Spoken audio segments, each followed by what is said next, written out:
ఈరోజు BC 42% reservation కోసం రాష్ట్ర వ్యాప్తంగా జరుగుతున్న ఈ బంద్కి సిపిఐ పార్టీ మద్దతు తెలియజేస్తూ ఈ కొత్తగూడెంలో ర్యాలీగా అన్ని గల్లీలు అన్ని మెయిన్ రోడ్లు తిరగడానికి నిర్ణయించుకొని అందరం మెయిన్ సెంటర్కి వచ్చినాం. అందరూ బీసీ బంద్కి మద్దతు ఇవ్వవలసిందిగా కోరుతూ ప్రతి షాపు ప్రతి హోటల్స్ పాన్ షాపులతో సహా అన్ని బంద్ చేయవలసిందిగా కోరుతున్నాం.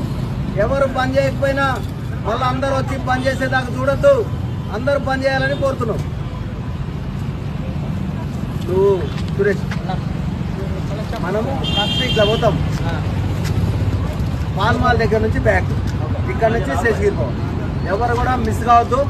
అందరం బంద్ చేసేటప్పుడు మట్టికి మళ్ళా నేను ఒక్కడనే పోతలే అంటే కాదు, అందరూ ఉండాల్సిందే. ఎవరు పోవద్దు, వచ్చిన వాళ్ళందరూ ఉండాల్సిందే.